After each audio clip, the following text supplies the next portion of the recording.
Hello student, তোমরা কেমন আছো? আশা করি তোমরা সকলেই ভালো আছো। প্রতাপ একাডেমি কোচিং পরিবারে তোমাদেরকে সকলকেই স্বাগত জানাই। তোমরা যারা বর্ধমান ইউনিভার্সিটির আন্ডারে 6 সেমিস্টারে পরীক্ষা দিয়েছো, তোমরা চিন্তায় ছিলে যে তোমাদের 5th সেমিস্টারের রেজাল্ট কবে পাবলিশ করা হবে। ফাইনালি কিন্তু 5th সেমিস্টারের রেজাল্ট নিয়ে একটি বিগ ব্রেকিং আপডেট কিন্তু উঠে এলো। তোমরা ভালো করে স্ক্রিনে কিন্তু দেখে নাও। Provisional results of BA, BSc, BCom, honours general semester 5 examination 2024 under CBCS. চলো পিডিএফগুলি আমরা ওপেন করে দেখে নেব। পিডিএফ আমি একটি ওপেন করে নিয়েছি। তোমরা যেই স্ট্রিমে পড়াশোনা করছো সেই স্ট্রিমটিকে তোমরা অনার্স হলে অনার্স বা জেনারেল হলে জেনারেল তোমরা কিন্তু পিডিএফটি ডাউনলোড করে নেবে। কিভাবে তোমরা রেজাল্ট চেক করবে তোমাদেরকে বলে রাখি, এই ভিডিও ডেসক্রিপশান বক্সে আমি লিঙ্ক দিয়ে দেবো। সেই লিঙ্কে ক্লিক করলে সরাসরি কিন্তু রেজাল্টের পোর্টালে চলে আসবে। তার পরবর্তীতে পিডিএফ কিন্তু ডাউনলোড করে নিতে পারবে খুব সহজে।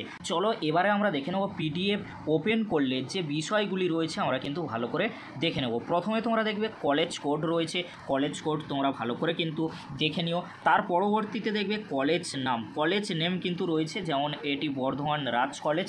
তোমরা ভালো করে দেখে নেবে তোমাদের কলেজের নাম কি রয়েছে, কলেজের কোড কি রয়েছে, তোমরা সেইভাবেই কিন্তু খুঁজে নেবে। তার পরবর্তীতে যে বিষয়টি রয়েছে রোল নম্বর, রোল নম্বর তোমরা কি করবে, তোমরা তোমাদেরটি খুঁজে নিও। তারপরে রয়েছে SGPA on the basis of, এখানে কিন্তু তোমরা দেখবে CCS অর্থাৎ সিসি পেপারের একটি SGPA গ্রেড পয়েন্ট কিন্তু রয়েছে। তোমরা ভালো করে দেখে নিও, রোল নম্বরের পাশে কিন্তু রয়েছে। তারপরে তোমরা দেখবে অল কোর্স, অল কোর্সের যে গ্রেড পয়েন্ট রয়েছে SGPA সেটাও তোমরা কিন্তু দেখে নিতে পারছো। তার পরবর্তীতে সবচেয়ে গুরুত্বপূর্ণ বিষয় রেজাল্ট, রেজাল্টে কি কি বিষয় রয়েছে। কিউ মানে কি, কিউ মিন্স তোমাদেরকে বলে রাখি কোয়ালিফাইড, অর্থাৎ তোমাদের কোনো পেপারে কিন্তু সাপ্লি আসেনি, তোমরা ভালোভাবে কিন্তু পাস করে গিয়েছো। তারপরে তোমরা দেখো তোমাদের যাদের SGPA গ্রেড পয়েন্ট নেই সিসি পেপারে বা অল কোর্সে, তোমাদের কিন্তু এই রেজাল্টে কিউ লেখা থাকবে না। কোন কোন পেপারে তোমাদের সাপ্লি এসেছে সেই সাপ্লি পেপারগুলি কিন্তু উল্লেখ করা থাকবে, এটা তোমরা ভালো করে দেখে নিও। অনেক ক্ষেত্রে তোমরা দেখবে সিসি পেপারে গ্রেড পয়েন্ট দেওয়া হয়েছে, অল কোর্সের জায়গায় কোনো গ্রেড পয়েন্ট আসেনি, তাহলে তোমরা বুঝে যাবে যে তোমাদের মেন পেপারে সাপ্লি আসেনি, কিন্তু আদার্স যে পেপারগুলি রয়েছে সেই পেপারে সাপ্লি রয়েছে। অনেকের ক্ষেত্রে এরকম হতে পারে, তোমরা দেখে নিও।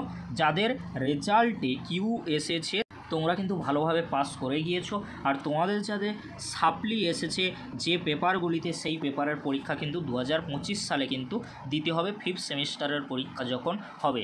এবারে তোমাদেরকে বলে রাখি, তোমাদের যাদের সাপ্লি এসেছে SBMCM স্কলারশিপের জন্য তোমরা কিন্তু এলিজিবল হলে না, কারণ 6th সেমিস্টারে যখন রেজাল্ট দেবে সেখানে যদি তোমাদের সমস্ত পেপারে মার্কস ভালো আসে অর্থাৎ কোয়ালিফাইড চলে আসে, কিন্তু এই 5th সেমিস্টারে সাপ্লি রয়েছে বলে তোমরা কিন্তু স্কলারশিপ পাবে না, এটা তোমরা অবশ্যই মাথায় রাখবে।